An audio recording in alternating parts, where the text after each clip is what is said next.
Cette semaine, à l'émission, nous parlons du cœur des entreprises lavalloises de capital humain à travers les travailleurs expérimentés.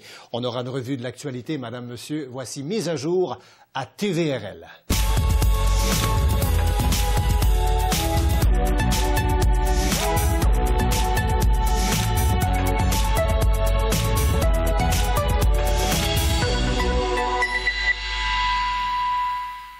Ici Marius Brisson, je désire vous souhaiter la bienvenue à cette nouvelle mise à jour, un magazine de réflexion d'une trentaine de minutes, pendant lequel nous examinons un sujet d'intérêt en vous présentant différents points de vue. Et au menu aujourd'hui, on va examiner ensemble la valeur ajoutée que peut représenter les travailleurs expérimentés comme solution à la pénurie de la main-d'œuvre qualifiée. Mais tout d'abord, fidèle à nos habitudes, nous recevons Ghislain Plourde, journaliste à l'Écho de Laval, sur ce plateau. Ghislain qui va nous faire la revue de l'actualité. Ghislain, bonjour. Bonjour, Marius. Commençons donc avec ce recours collectif à l'endroit de concession A25. Il y a une première étape de franchie, là. Oui, la Cour supérieure a autorisé récemment, donc, le recours collectif contre le gestionnaire du pont de la 25. Un recours qui porte essentiellement sur les frais administratifs là, qui s'ajoutent au tarif de péage pour ceux qui ne sont pas abonnés au pont de la 25, là, qui n'ont pas le fameux petit transpondeur et qui n'ont pas le compte client. Le regroupement demande en fait le remboursement de ces frais et veut également que Concession A25 soit condamnée à verser des dommages punitifs. Alors, c'est un dossier qu'on va suivre de près puisque le fond de la question sera débattu devant les tribunaux dans les prochains mois. On sait que la natalité est en hausse, il y a de plus en plus de jeunes et de jeunes aux études. Et c'est l'école Terry Fox à Laval qui éprouve des problèmes là, de surpeuplement. Oui, l'école anglophone de Laval souffre un peu du même problème que plusieurs autres écoles francophones de l'île Jésus. Donc, trop de clients pour sa capacité d'accueil. Ouais. Et tout comme la commission scolaire de Laval, la commission scolaire Wilfrid Laurier, de qui l'école Terry Fox relève, a décidé de revoir les fameuses aires de desserte. Mais attention, cette révision des aires de desserte va toucher dès l'an prochain que les enfants qui vont entrer à la maternelle. Mais attention, il y a une petite exception. Ouais. Les jeunes qui vont faire donc leur entrée à la maternelle l'an prochain, qui ont un frère ou une sœur du côté de Terry Fox, pourront aller à cette même école. C'est une exception qui ne sera qu'en vigueur pour 2013 seulement. Un peu pour la transition. Là. Exactement, mais rien coulé dans le béton pour 2014 pour l'instant. C'est vrai qu'il y a de plus en plus d'étudiants qui se présentent dans les classes. C'est quand même une bonne nouvelle de ce côté-là. Ah, tout à fait. Ça mérite un ajustement. Oui. Parlez-nous de la lutte professionnelle. Il y a un Lavallois qui s'illustre, là, qui sort du peloton. Petit sujet léger pour terminer, mon cher Marius. Je vais te parler de Rami Sebé. Rami Sebé est inconnu du grand public pour des amateurs de lutte au Québec et d'un peu partout dans le monde qui suivent la lutte indépendante de près. Il est mieux connu sous le nom de El Generico. Et d'ailleurs, il est considéré comme l'un des meilleurs de sa profession. Il vient de signer une entente, un contrat de développement avec la WWE, la World Wrestling Entertainment. C'est la fédération de lutte américaine, la fédération la plus prestigieuse et la plus importante au monde. Faut préciser que Rami Sebé n'est pas le premier venu. Il est déjà connu à travers le monde sur la scène de la lutte indépendante, aux États-Unis, en Europe et au Japon, entre autres, où il fait déjà bonne figure. Mon Dieu. Et, pour l'instant, un peu comme dans tout sport professionnel, Rami va débuter au sein du club école, si vous voulez, la WWE en Floride. Faut qu'il fasse ses preuves un peu. Mais vous pouvez parier que rapidement, il sera intégré à l'organisation professionnelle, puisque la WWE veut percer le marché sud-américain, le marché latino. Et le personnage de Rami, El Generico, est un lutteur masqué mexicain, ce que l'on connaît sous le nom de luchador, et c'est très populaire auprès du public latin. Alors, il faudra voir. On lui souhaite on va surveiller la meilleure chance du monde. C'est la relève de la famille Rougeau, en fait. Ah, tout à fait. Pour les détails, c'est le journal, c'est l'Internet. L'Écho de Laval, distribué tous les mercredis. Des infos fraîches tous les jours sur notre site Internet à l'échodelaval.ca. Et on est présent également sur les réseaux sociaux Facebook et Twitter. Ghislain, merci. Bonne semaine. Bonne semaine à vous. Au revoir. Cette portion de l'émission Mise à jour à l'antenne de TVRL vous est présentée en collaboration avec l'Écho de Laval. Cette semaine, à l'émission Mise à jour, nous avons décidé de braquer nos projecteurs sur le capital humain des entreprises. Les ressources humaines, c'est-à-dire le cœur du fonctionnement d'une entreprise, mais aussi de la société en général. Alors, on parle beaucoup de pénurie de main-d'œuvre au Québec et sur le territoire de Laval. Mais qu'en est-il du travailleur expérimenté? Est-ce que c'est une clé pour accéder à une mine de talent? Est-ce que c'est une valeur ajoutée comme solution à la pénurie de main-d'œuvre qualifiée? Ou encore, c'est une main-d'œuvre mésestimée? Pour discuter de ces questions, en studio, trois invités. Monsieur André Étu, directeur général de l'association Midi 40. Madame Lucie Dubé, qui est coordonnatrice de cette même association. Mais tout d'abord, la coordonnatrice de projet à la Chambre de commerce et d'industrie de Laval, Madame Nathalie Tomasi, qui est avec nous. Madame Tomasi, bonjour. Bonjour. Bienvenue à l'émission. Plaisir de vous accueillir. On parle maintenant d'un autre grand rendez-vous de réseautage organisé par Emploi Laval, Emploi Québec Laval et puis la Chambre de commerce. Mais cette fois, c'est sur les travailleurs expérimentés. Exactement. C'est un événement qui est organisé, qui va avoir lieu le 26 février prochain au Château Royal.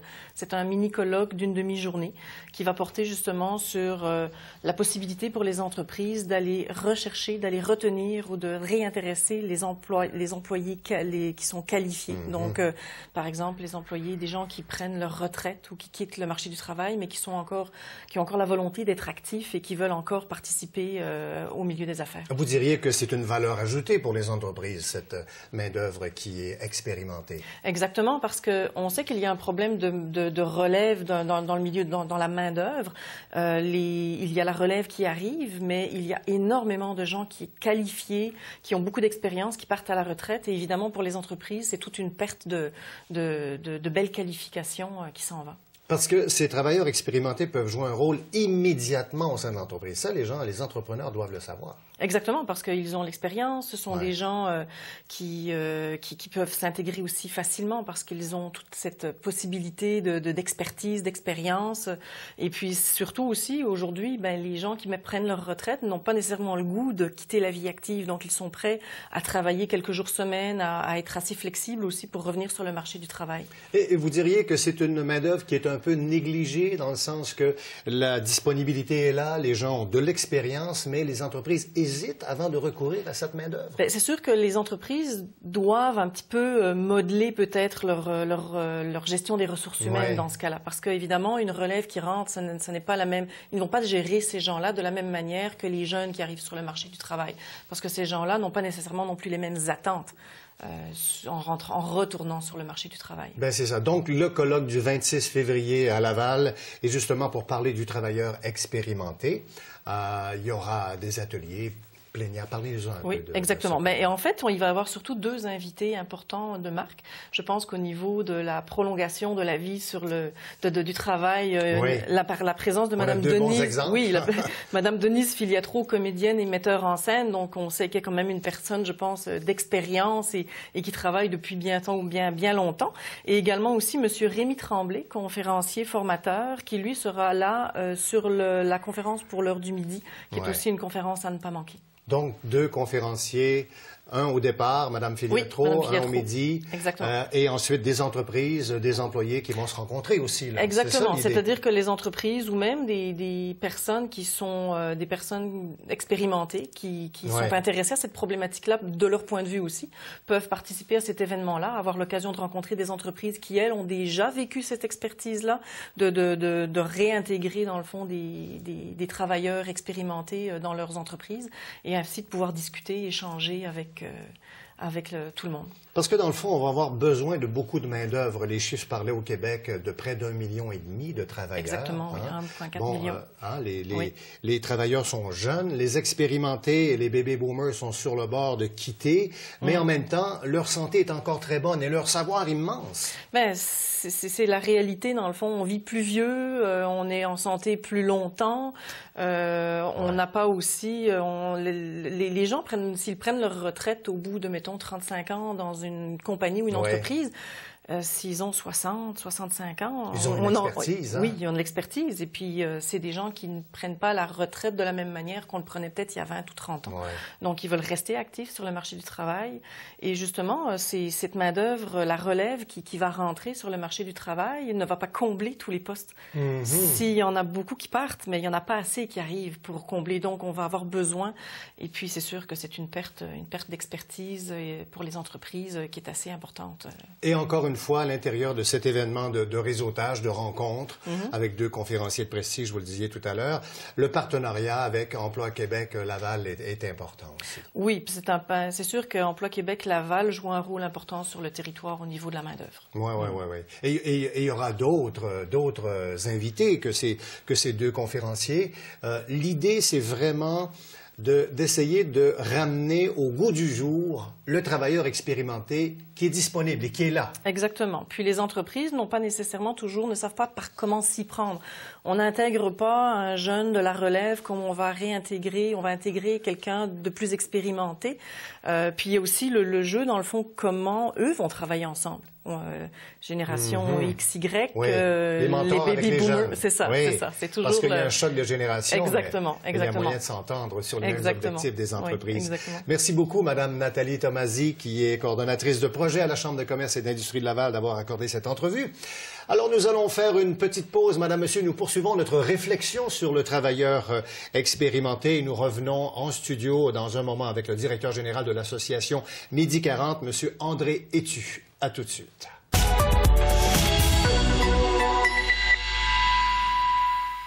Nous poursuivons notre exploration des ressources humaines et de l'importance du capital humain, l'importance stratégique du capital humain pour une entreprise à travers la lorgnette du travailleur expérimenté. Nous accueillons en studio le directeur général de l'association Midi 40, M. André Hétu. Monsieur Hétu, bonjour et bienvenue à l'émission. Merci beaucoup. Plaisir de vous accueillir. Commençons d'abord avec cette association Midi 40. Qu'est-ce que c'est au juste pour les gens qui sont un peu moins familiers? C'est un organisme spécialisé en employabilité des 45 ans et plus et qui est en activité depuis 24 ans et demi maintenant. On va fêter notre 25e au mois de septembre, probablement. C'est une équipe de professionnels qui Accompagne des gens 45 ans et plus qui ont perdu leur emploi et qui veulent se retrouver un emploi. Bon. Qui nous arrive, règle générale, dans un état proche de la détresse dans certains cas, parce que plusieurs ont fait réactiver ce qu'ils connaissaient déjà. Ils ont envoyé 200-300 CV un peu partout à gauche et à droite, et ils ne sont pas nécessairement familiers avec le fait qu'ils ne reçoivent plus d'accusés-réception, ils ne reçoivent plus de nouvelles. Donc, ça renforce l'impression qu'ils ont que leur CV n'est pas valable. N'est pas valable, ouais. Que leur âge est un obstacle et qu'en bout de ligne, ils sont mis un petit peu il n'y a rien de pire que les silences. Hein? Rien de pire que les silences. Alors, il nous arrive parce que ça donne à interpréter un peu. Oui. Et en général, est-ce que c'est la réalité? Ma lecture de la réalité au cours des 25 dernières années qu'on a examiné le contexte, on arrive à une conclusion que ce n'est pas la réalité.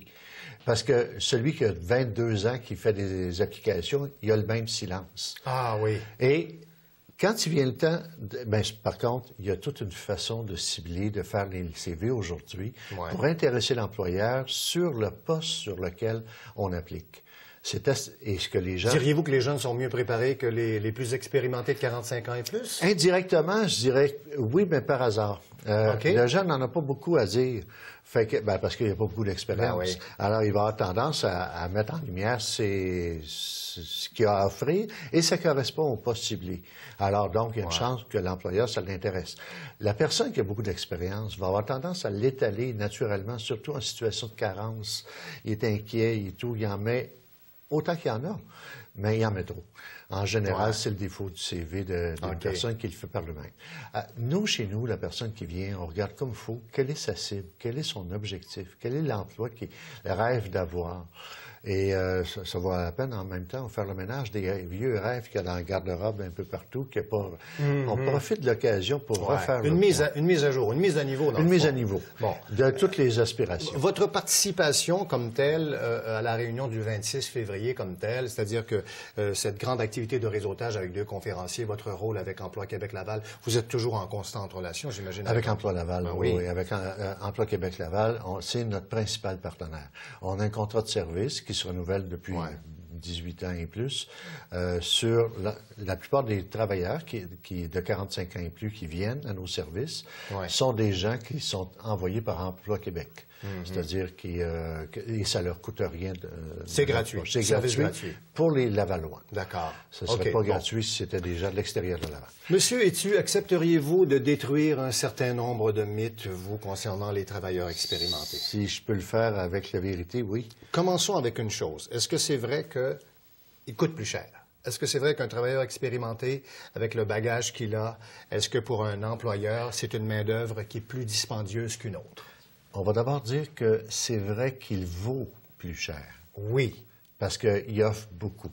Oui. Est-ce qu'il coûte plus cher? La réalité arithmétique, économique, de comment ça se gère du monde et combien ça coûte gérer du monde, la réponse est non. Ça ne coûte pas plus cher. OK. Même si il y a eu une concession de l'employeur pour le payer à tarif horaire peut-être un petit peu plus élevé si il se situe à un niveau très bas. Ça veut dire que la productivité est meilleure. La productivité est meilleure. Le salaire vient avec la productivité, etc. L'assiduité. Ouais. La productivité. L'assiduité, il n'y a pas d'absentéisme davantage? Non, c'est la catégorie. Non, c'est le contraire. Ça aussi, c'est un autre mythe, ça. Ah, ça, c'en est un, il faut le détruire parce que c'est le contraire. Ils sont dédiés encore plus. Ils sont dédiés et c'est des gens qui s'absentent. Ils sont malades, ils vont travailler pareil. C'est des gens qui s'absentent presque jamais. Okay. C'est très, très rare l'absentéisme des 45 ans et plus. Okay. Bien, il y a plusieurs facteurs qui sont plus dans le décor. Les facteurs d'une famille qui entraînent des absences parce qu'on est obligé d'aller... la famille est déjà élevée, donc il y a moins d'occasions. La question de santé est en général gérée de façon très responsable. Lorsqu'il y a des rendez-vous, ils font à l'extérieur des heures du travail, si c'est disponible. Mais bref, on observe simplement, sur le plan statistique, que c'est les gens, la catégorie d'âge les moins absents. OK. Bon, on a réglé... Accident de travail. Oui. Donc, on pourrait croire que ce soit des gens parce que... Fragiles ou à on pense aux travailleurs expérimentés, on l'associe à tort avec des gens vieillissants. Et vieillissants, c'est des gens en perte d'autonomie aussi. On a l'exemple des gens très âgés qui nous vient en tête et c'est pas le cas du tout. Ce n'est pas le cas. Et ce n'est pas le cas du tout. C'est des gens au contraire très en pleine vitalité, en bonne santé aussi, vieillissants, mais en bonne santé. Et très expérimentés à se promener avec leur corps. Donc, beaucoup moins de gestes répétitifs, de perte de temps. Beaucoup moins portés à faire des acrobaties ou à faire des négligences qui vont entraîner des accidents. Donc, ils font simplement partie de la catégorie que la CSST observe, qui ont le moins d'accidents de travail. Bon. On déboulonne un autre mythe. Aviez-vous, allez-y, je vous écoute. On déboulonne un autre. L'interrelation dans les entreprises, l'adaptation, la fusion, je ne sais pas trop, enfin, entre les aînés. Les générations. Oui, et les jeunes. On pourrait croire. Est-ce qu'ils réussissent à communiquer? Bien, l'étude sur laquelle on se base, les études sur lesquelles on se base pour répondre à cette question-là, on est heureux d'observer que 95% des employeurs interrogés observent aucune difficulté, au contraire. Ce qu'ils observent, c'est qu'en général, il y a une belle relation qui s'établit entre les générations. Un mentorat. En quelque sorte. Dans certaines entreprises, ça fait même, on a plusieurs exemples de gens qui sont venus travailler chez nous, qui ont converti leur aspiration de travail vers un autre secteur d'activité, puis qu'on les revoit par la suite. Et une des choses qu'ils nous disent, c'est qu'une des motivations qu'ils ont à rester là où ils sont, c'est la relation qu'ils ont avec les plus jeunes. Ils deviennent le stimulé. Papa. On leur compte leur peine d'amour, les difficultés, les conseils, comment est-ce qu'on s'y prend dans tes... Bref, ils adorent ça. Monsieur Etu, est-ce que c'est plus difficile de faire changer ou adapter un travailleur expérimenté qu'un jeune? Les entreprises vont dire, le jeune y arrive, on va le former. Lui, là, l'expérimenté y arrive, il a ses habitudes, il est réticent au changement. La résistance au changement. Écoutez, là, je fais mon avocat du diable. Faites bien parce que vous me rappelez que c'est les pensées que j'ai eues, du jeune, par rapport aux gens qui correspondent à la génération de mes parents à moi, qui ont maintenant plutôt 85, 90 que nos âges. Nous, on est les boomers. Alors, on a vécu tous les changements. Tout. La religion qui a sauté de bord, le mariage qui a dégringolé, les entreprises, la fidélisation aux entreprises. À l'époque, c'était 30 ans pour le même employeur. C'est terminé, ça. C'est terminé à regret, par exemple, parce qu'on est dédié. Lorsqu'on embarque dans une entreprise, on s'intéresse à devenir un des joueurs les plus utiles de son club. Okay. C'est dans notre culture. On essaie de voir qu'est-ce qu'on peut contribuer, puis on veut se sentir efficace, apprécié, puis on connaît le travail et on veut offrir la réciprocité du salaire qu'on reçoit. C'est dans notre nature même. Je reviens à le fait de l'adaptation, la question de départ. Résistance au changement. Résistance au changement. Ouais. On est peut-être la catégorie de personnes qui a eu le plus de changements à traverser dans tous les domaines, si bien que je pense qu'on est peut-être la génération la plus apte à vivre des changements en permanence. On sait qu'il n'y a rien qui est pareil, il n'y a rien qui dure, que tout se transforme en permanence. Ce qui n'était peut-être pas le cas de nos parents. Et ce qui n'est peut-être pas le cas de nos enfants. Tout à fait. Donc, pour vous, M. Étu, le mythe le plus tenace, là, qui revient tout le temps par rapport, qu'il faut démolir, là, complètement déboulonner aujourd'hui, là. Au-delà des mythes, j'aimerais mieux des perceptions, des mauvaises perceptions. La perception de base. L'employeur, normalement, dans sa culture d'employeur, lorsqu'il embauche des gens issus de la génération de mes parents, disons, historiquement, quand on embauchait une nouvelle personne, on pensait automatiquement à une jeune personne qu'on formerait, qu'on l'accompagnerait dans sa formation, puis 25 ans plus tard, il y aurait sa dinde à Noël et la monte en or à 30 ans. C'était la culture d'embauche. La réalité d'aujourd'hui, lorsqu'on embauche une jeune personne, qu'on forme, on donne de la formation et tout le reste, règle générale, statistiquement parlant, il ne restera pas avec nous plus d'1 an et demi. La plupart des gens de cette génération-là sont beaucoup plus commis voyageurs un petit peu dans les emplois que nous le sommes. Nous, on arrive à 55 ans dans un nouvel emploi, on va rester 10 ans. Fait en termes de rentabilité, au début, l'employeur, est-ce que c'est rentable d'embaucher un travailleur expérimenté? Oui, on peut embaucher un travailleur expérimenté de 60 ans et on l'a pour plus longtemps qu'on aurait embauché toutes nos autres générations. Sans vouloir dénigrer les autres générations, j'ai rien à dire, c'est des gens extrêmement compétents, duquel on s'instruit. On parlait de l'intergénérationnel tantôt. Oui. Terminant. Ça se fait pas juste le mentorat dans un sens que nous autres, les sages, on apprend tout. Non, non. On s'assoit puis on discute et c'est... Le mentor, des fois, c'est le gars de 20 ans qui nous apprend les nouvelles technologies puis on est passionné là-dedans. Moi, mes filles m'instruisent beaucoup sur le iPad et un peu... Oui, bien sûr. Les nouvelles technologies. Les nouvelles technologies. Et en passant, on est loin d'être fermé aux nouvelles technologies. Loin d'être fermé. Les travailleurs expérimentés. Il y a quelques Vous déboulonnez un autre mythe, là, c'est ça? Oui. Il y a quelques personnes qui, hélas, n'ont pas eu l'occasion, qui nous arrivent chez nous et on les forme et ils sont extraordinairement perméables à apprendre, très motivés d'ailleurs, à apprendre puis ils apprennent très, très vite. Très, très vite. Monsieur André Étu, directeur général de l'Association Midi 40, merci beaucoup d'avoir éclairé notre lanterne, d'avoir déboulonné tous ces mythes-là, et surtout de nous avoir vraiment donné la réalité, le vrai portrait du travailleur expérimenté. Bon congrès le 26, en fait, bonne réunion et bonne continuité, bon succès dans vos démarches. C'est essentiellement dirigé vers des employeurs qui veulent peut-être aller chercher une solution à un de leurs problèmes, celui de l'embauche. Merci beaucoup, M. Étu. Nous allons faire une pause tout de suite, Madame, Monsieur. On revient avec Mme Lucie Dubé pour poursuivre cette discussion sur le travailleur expérimenté. Elle est coordonnatrice de l'Association Midi 40. À tout de suite. Alors, nous reprenons où nous avons laissé le travailleur expérimenté en vertu de ce colloque du 26 février prochain qui se tiendra à Laval, organisé par Emploi Québec Laval et la Chambre de commerce de Laval. Le travailleur expérimenté, nous accueillons sur ce plateau pour poursuivre notre réflexion la coordonnatrice de l'Association Midi 40, Mme Lucie Dubé. Madame Dubé, bonjour et bienvenue à l'émission. Merci, bonjour. Alors, commençons donc avec, on a déjà parlé de l'Association Midi 40. Le travailleur expérimenté, pour vous, en quelques mots, là, ça représente... C'est essentiel, le travailleur expérimenté. Et c'est d'ailleurs pour ça que le comité consultatif sur lequel je siège, c'est ça pourquoi on existe. C'est justement parce qu'il y a des problématiques reliées aux travailleurs expérimentés et nous, on se penche sur ces problématiques-là et on fait des représentations au niveau du gouvernement par rapport aux besoins des travailleurs et par rapport aux besoins des gens qui ont besoin de réintégrer le marché du travail. Là, vous êtes membre membre du comité consultatif 45+. Oui. Ça, c'est une autre organisation par rapport à votre association. Là, c'est un autre élément. Absolument. Et c'est ce comité-là consultatif qui fait des recommandations au gouvernement. Absolument. Parce que pour vous, 45 ans et plus, parlez-nous de cette organisation. Oui, alors donc c'est une organisation qui représente plusieurs apports au niveau des travailleurs, au niveau d'aussi des gens qui veulent retourner sur le marché du travail. Il est représenté par des syndicats. Il y a 4 syndicats qui siègent au niveau du comité. Ouais. Il y a des organismes qui travaillent auprès des personnes qui veulent réintégrer le marché du travail. Il y en a 8. Il y a des comités sectoriels de main-d'œuvre qui donc représentent plus la partie employeur. Et on a des membres qui représentent des associations d'employeurs.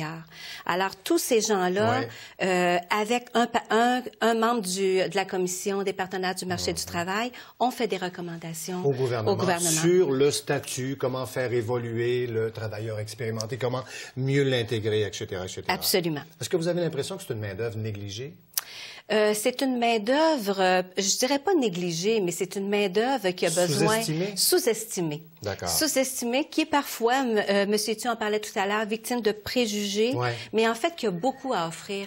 Et c'est ça qu'on veut parler de, c'est qu'est-ce que les gens expérimentés ont à offrir sur le marché du travail.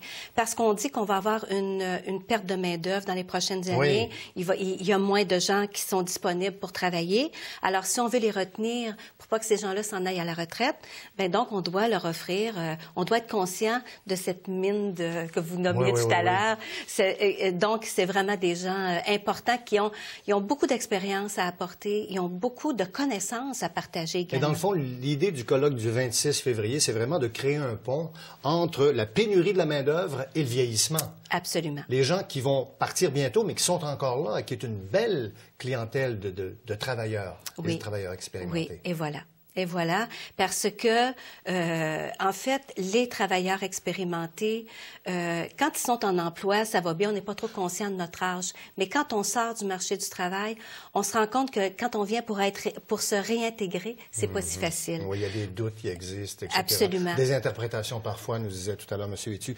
Bon, parlez-nous des avantages de cette grande réunion. Il y aura 2 conférenciers importants pour vous, Denise Filiatro et Rémi Tremblay. Rémi Tremblay, absolument. Puis je pense que Mme Filiatro, c'est une excellente représentante des travailleurs expérimentés puisqu'elle est encore très active, comme plusieurs d'ailleurs. Ouais. Si on est heureux au travail, on peut rester très, très longtemps sur le marché puis faire profiter les autres de notre expérience. Est-ce que vous croyez qu'une rencontre comme celle-là peut avoir des effets positifs concrètement pour les travailleurs expérimentés? Bien sûr. Pour les travailleurs expérimentés et pour leurs grands partenaires, les employeurs. Parce que les deux travaillent l'un pour l'autre, en fait. Et quand on est un employeur vis-à-vis la clientèle expérimentée, il y a une adaptation. Là. On ne peut pas embaucher un travailleur expérimenté comme on embauche un jeune. Il faut que l'entreprise s'adapte, sache comment faire. Il y a des clés quand même? Il y a des clés, mais il faut surtout être en mesure de les accueillir et de faire abstraction de ce qu'on peut penser qu'ils ont à offrir. Avec le travailleur expérimenté, il faut vraiment avoir une négociation très transparente et ce sont des gens qui sont stables en emploi. C'est-à-dire que 5 ans aujourd'hui en emploi, c'est très stable. Ouais. Et celui qui a 50 ou 55 ans, qui trouve un emploi, il veut rester là le plus longtemps possible, à condition que, évidemment, il soit heureux. Madame Lucie Dubé, coordonnatrice de l'association Midi 40, merci beaucoup d'avoir partagé cette réflexion avec nous. Et bonne continuité, bon succès. Madame, Monsieur, on fait une pause, on revient avec la conclusion de Mise à jour.